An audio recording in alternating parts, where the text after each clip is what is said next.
We are a little bit early. We're 2 minutes early. So I'm just going to say I'm Josefina Bonilla with the Roar webinar series. And with me is Dr. Lisa Coleman. Dr. Coleman, thank you for joining us. Thank you. It's a pleasure to be here as always. And Hope we are everyone's taking good care out there. we are a minute early, but I wanted to do this because sometimes with Zoom, there's some issues with Zoom and Facebook Live. So I thought Yes. we could hedge it a little bit. Yes. Sometimes I know I get frozen sometimes, and Well, I think it's kind of funny because it's always like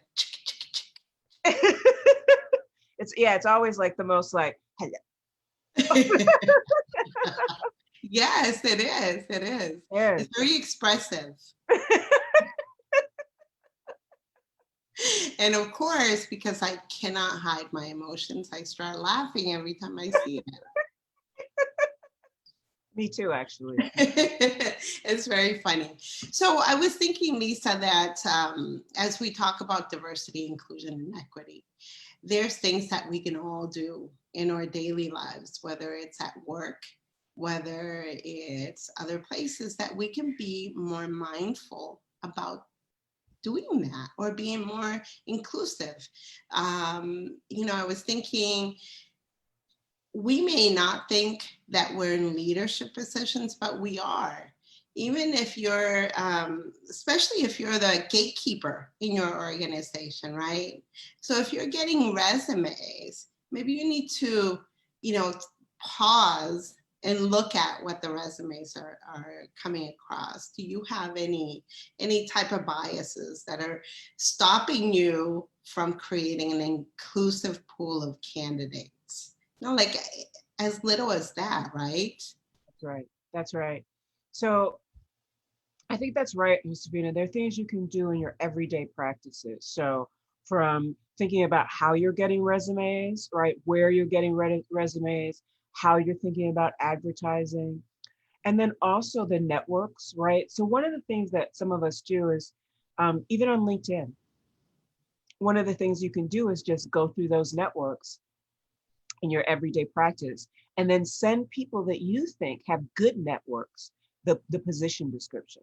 I can't tell you how many people just send me a job description. They know I'm not interested, but they know if I post it, then others that are probably in my community and meaning my professional network, that they will then see it and have the opportunity to, particularly when it's sort of pipeline jobs, right? Lower level jobs. Exactly. Plus, I think, Lisa, there's two things though, right?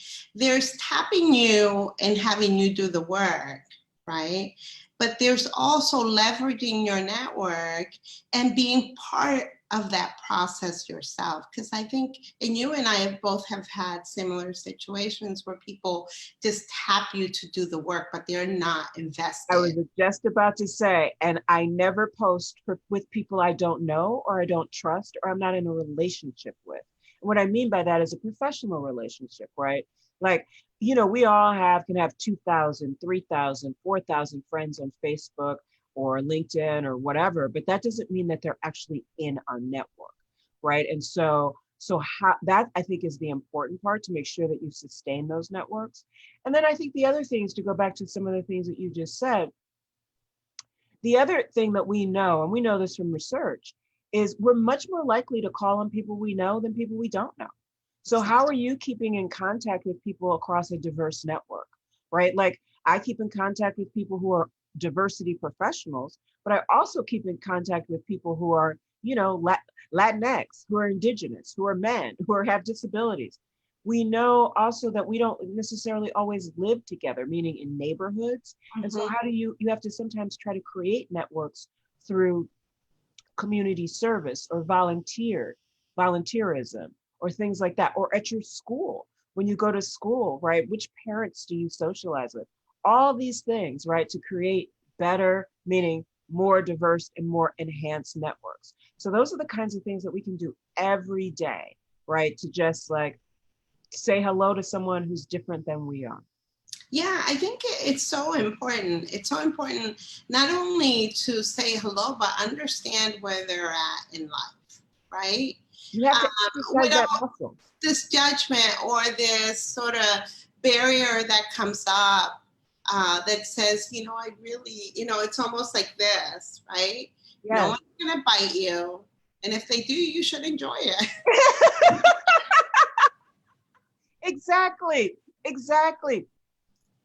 And this is what, right? We all, right? It's not easy to be uncomfortable. But the thing is sometimes we have to understand where other people are coming from, and that's sometimes really hard.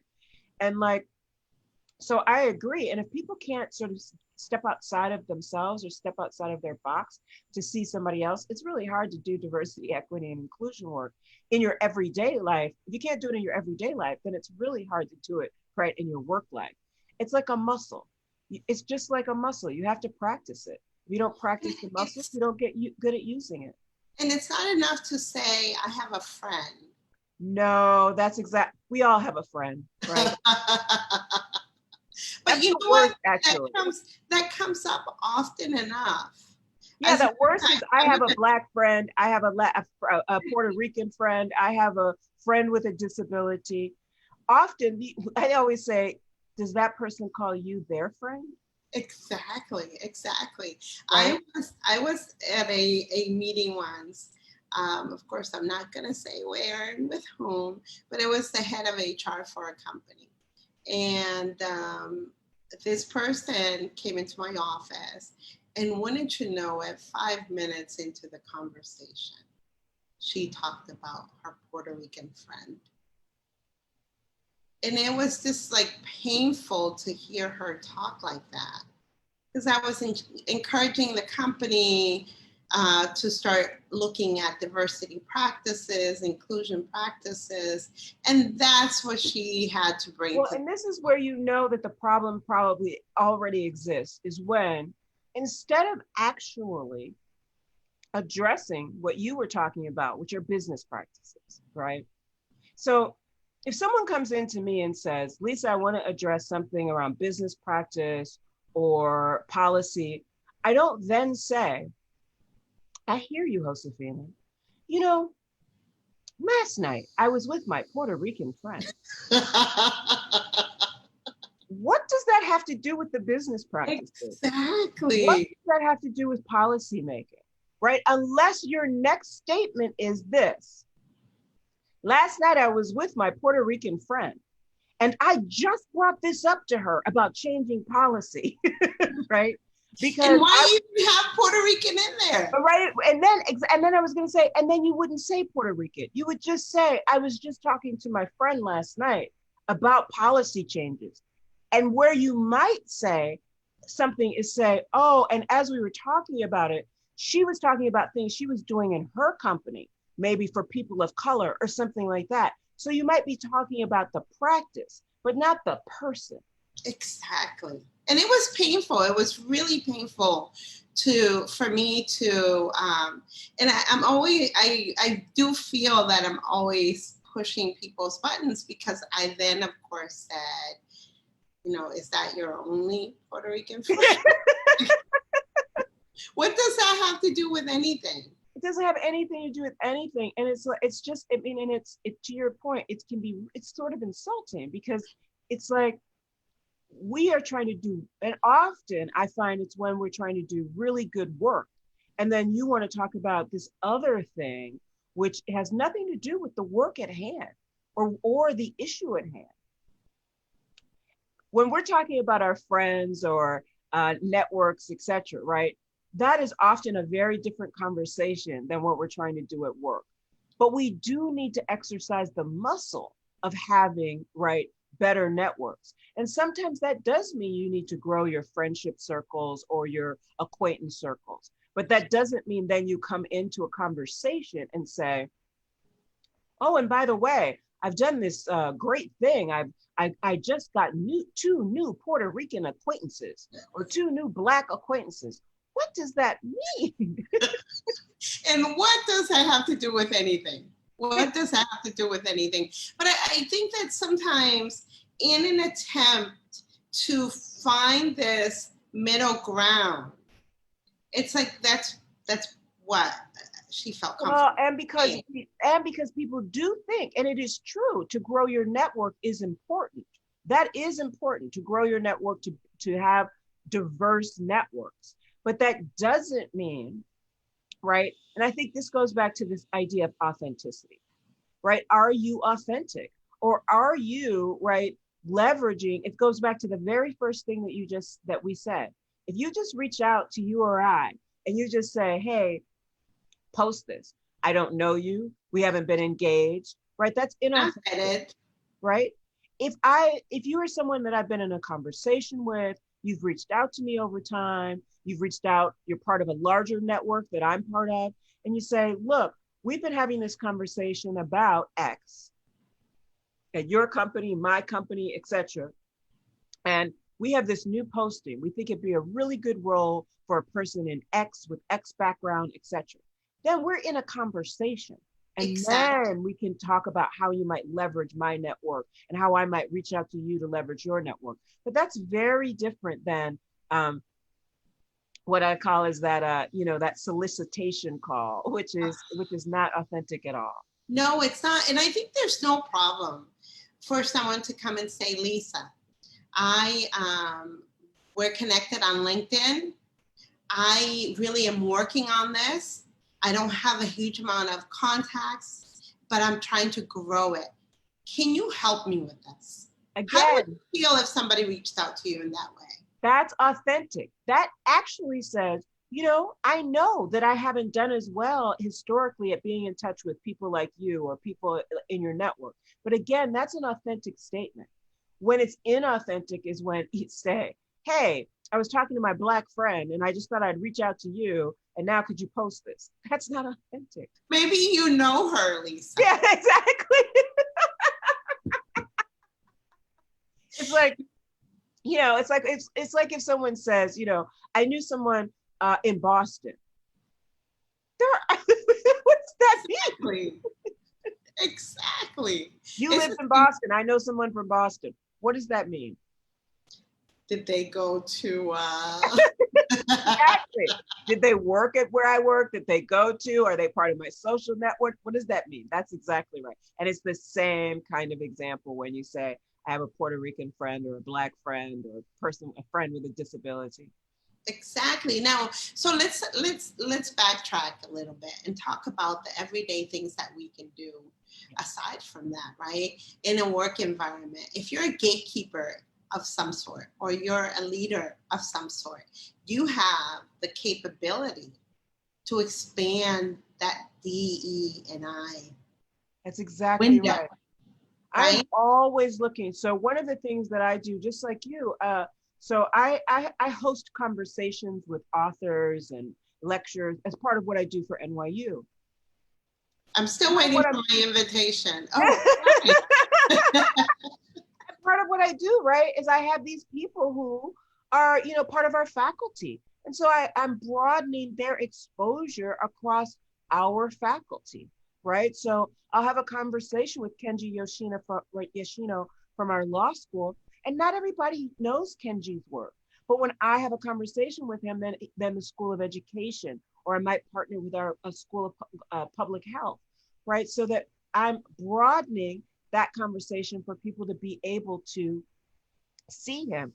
I'm leveraging my network and he's leveraging his network, right? And so those are the kinds of things that we can do.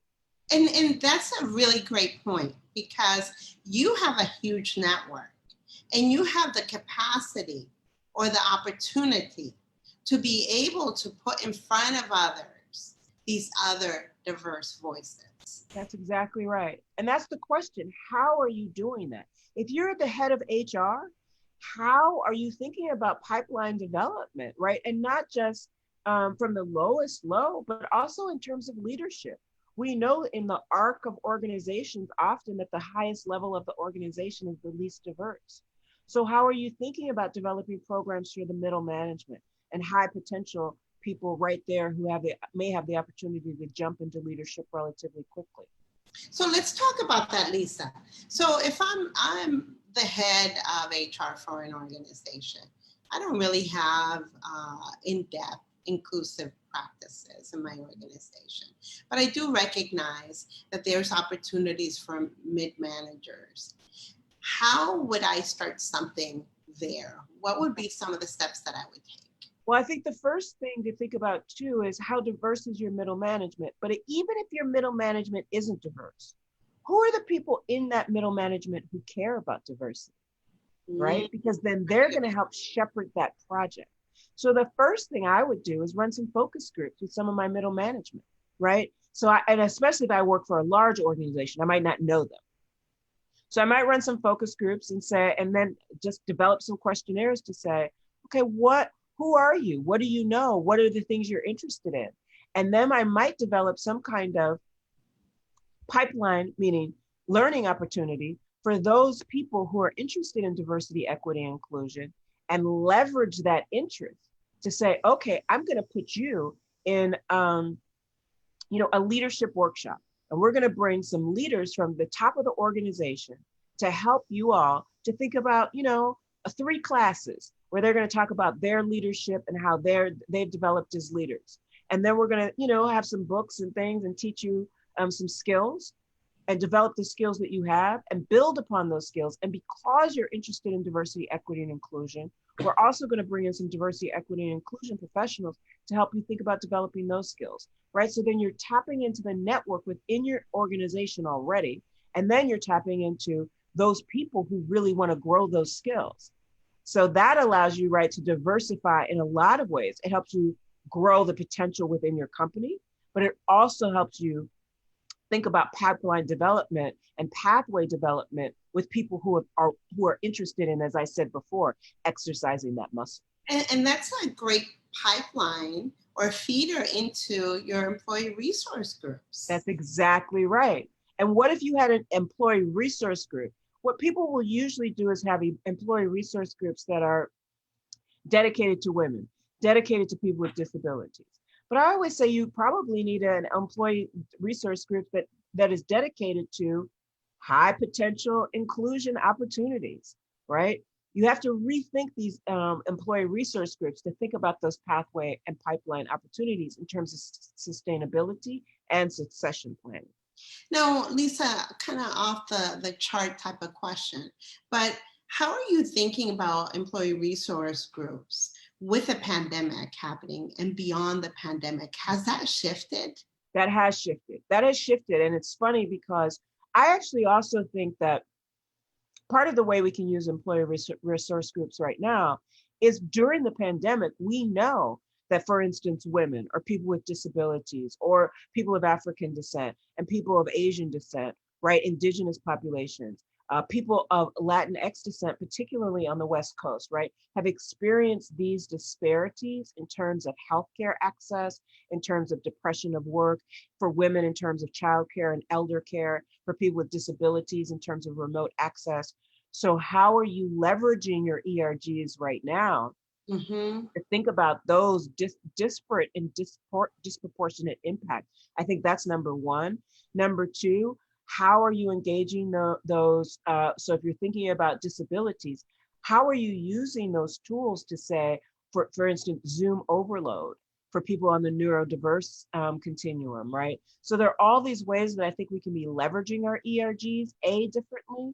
And then the second part is to think about how we're creating new ERGs. I think that one of the new ERGs that we should all be creating is disruption. Right? That's interesting. An ERG that's focused on trends and disruption, because we know disruptions are going to happen. If we think about 2008, there was a real estate and banking crisis, right? In 2011, there was another crisis. In 2018, there was another fiscal crisis, right? And now we're seeing another disruption. So I think that we should have teams, diverse teams that are thinking about disruption. And, right, if you pull from those other ERGs that are already in place to put people on the disruption team, then there'll be that back and forth, right, fluidity and nimbleness to think about then how you are leveraging the original ERGs in moments of disruption and as trends shift. And speaking of disruptions, there is, and I've been hearing a lot of this, is emotional health, and the impact of not being able to connect in the same way, right, for folks. So how can you as a company, because really you also have to shift the way you as a company looks at your employees. And this is, how would you incorporate an ERG really to promote health and emotional Yeah. well-being? It's funny you should say that, because one of the things that we started is a new program. We're working with this group called Narrative Bridges, and they actually use storytelling to think Mhm. about healing and health. And it's a really, I think, a really excellent practice. And the first time we brought them into NYU, we didn't know how it was going to go as a pilot. But what has happened is it's allowed people to really begin to think about their own story, right? Their own story of COVID, their own story of work, their own story of home, their own story of their children right now, or their elder care, and to be able to share those stories in community, right? And we don't do that often at work. At work, we're often concentrated on the tasks at hand.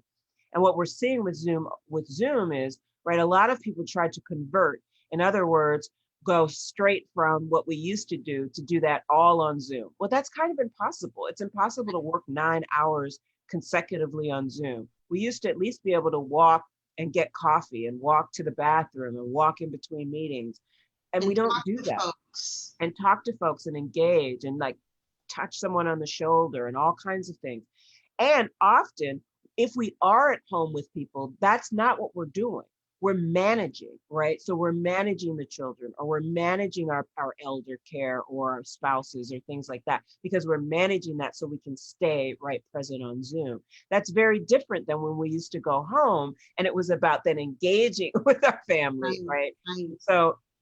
So I just say all of that has led to a lot of different ways of thinking about burnout, thinking about how we are engaging with each other, but even in our homes. So to be able to tell our stories to one another, I think is really important, and to set up opportunities to do so. So we're using all the breakout rooms and all the things that you can use, but I do think that to be able to become familiar with that, um, you know, in large groups, that's overwhelming for people sometimes. So how are you using the breakout features? We've been using that more and more. And like I Mhm. said, and then allowing people to connect in those spaces. I think for some companies, in New York, they've set up tents and things for people to be able to at least walk through a tent and see someone and pick up some hot chocolate or something like that, depending on people's comfort levels. But I do think to use the employee resource groups is really crucial in these areas of mental health as well, and to tap into the groups to say, what do you see with your co-chairs or your leaders or your sponsors? What do you see happening in these groups? Because we are also seeing the differential impact, as I said earlier, on communities, right? And then that impact can have a really take its toll on individuals and then on groups.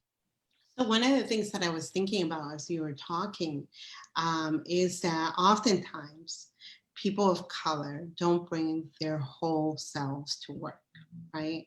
But now you're almost having to, because you're inviting people into your homes through this method of Zoom or the like. And so I feel like there's something there. I haven't quite Oh uh, yeah, figured out what it all means, but I feel like we had this barrier before, right? You didn't have to see what my life looked like. that's um, right. I didn't think you would understand it, but Right. now No, that's right. it's What if I have people speaking Spanish in the background? What if I live in a 350 square foot apartment and I only have this square foot and I have other people? There are all these things, right? I have a colleague who I was talking and she had to go into the hallway as we were on Zoom. And I realized because she just didn't have the space. And so all of those things, right? And how does that make people feel, right? We think about the virtual backgrounds that people set up. I don't often set up a virtual background because I have the luxury of having a background that people can actually see. But lots of times the reason people are using virtual backgrounds is because their homes are a mess. They have 5 kids and they're running around and the dog and whatever. And so again, and that's the other thing. One of the things is, how are you treating on and off camera? Are you judging people when they're off camera? Are you saying that, are you quietly thinking, oh, well, there's something going on and they should be on camera? Maybe they shouldn't be on camera. Maybe that's more comfortable for them. And I've seen that. I've seen lots of people sort of have, and I can see the subtle judgments. And in fact, I go off camera quite often when I'm in meetings, not because I can't be on camera, but I see who the people are who are off camera. And one time I was in a big meeting and all the people who were off camera were all the administrative assistants, all the people in the lower part of the organization. So I turned my camera off too. No, and I think that that's a point that we're not really addressing as companies. We're not really investing. What does that mean that this is happening? Because again, we had a barrier. We could hide behind, hey, I'm physically going to work. You don't get to see what my life looks like beyond that. You don't get to see that. We only speak Spanish in my household. That's right. But now all of a sudden and I think that there's a connection between that and our mental health. There's a connection between that and you see what books I have, what artwork I have, what my wall. I mean, it's all of those things. And some of us didn't want that. We didn't want people in our homes. We didn't want that level of familiarity or intimacy. And now, right, we're forced to do these things. Right? What if I am a person with a disability and I had learned how to modify and cover that in certain ways in person? That's much harder to do in these spaces on Zoom. So there are all these kinds of things that I think, how I live. The maybe I am, my son's an introvert. He doesn't like to have stuff on the walls. right? He likes to have a very very Spartan, if you will, bedroom. So if that's the type of space that you have, immediately you that is observing my space, all of a sudden I don't have that protection. That's exactly right. That's exactly right. I'm exposed in ways that I didn't know I was going to be exposed. And think about it this way, to your point, Josefina, I'm exposed. I'm afraid I'm going to get the disease. I'm afraid of COVID, right? Especially if I'm a person of color, there are all kinds of things that are happening, right? People of color are being police brutality, Yes. Xenophobia. If I'm a woman, like I have to take care of my kids, all this. So I have all those pressures. I'm afraid of COVID. And now I have to deal with you coming into my house. When if I don't do it, I'm afraid of losing my job. Right. And if I don't adhere and I don't fit in, and however I'm supposed to fit into this new Zoom culture that you have set up as an organization or company, then I'm afraid that you're going to judge me. And at this time, when people are losing their jobs really quickly because of depression, because of unemployment, it's a really scary time. And so how are you, to go back to what we started at the top of the half hour, how are you providing opportunities for people to tell those stories and then give feedback and then actually follow up? One of the very quick things, and I'll say this, when we did this Narrative Bridges, we did this program, and I won't recall now, but the first day, and just because of calendaring, we wound up doing it on a Monday or Tuesday. I went in and I didn't want to stay for the whole thing because sometimes I'm like the principal being in the room, but I went in and I wanted to make sure it was, going okay. And then I realized that people were telling some really heavy stuff and they were really right. And it was like Monday morning. And so I was like, no, we have to change that. We have to change it to the end of the day.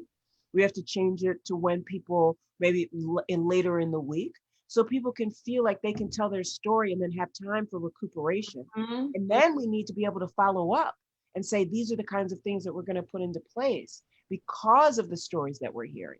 And if that's the kind of thing you have to think about, like if you're going to invite that, then you also have to think about how you're following up Your How are you, responsibility right? with it. Right. And how are you making sure that you're just not leaving your employees out there on their own to suffer in silence? Well, Lisa, this is a phenomenal conversation, and I think we should pick it up again next week, Okay. because I think it's important and something, a topic that really no one is talking about. No, I think that's right. And so I'm glad that we started it. I'm glad that we're discussing it, and more to come next week. We are at the tail end of our time together. Very powerful conversation. Thank you very much. It was good. It's great to see you. And please, everyone, I know we say this all the time, and I say it, and Josefina says, take good care. One of the things that I say a lot is that when I was traveling, right, they tell you to put your oxygen mask on first. And Exactly. remember, we have to, because to take care of others, you actually have to be able to breathe yourself. So take good care, and we'll talk to you next week about these important issues again. Thank you, Lisa. And Thank thank you you. everyone for joining us, and Thank you we'll for see you joining next us. week. Thanks, Josefina. Thank you.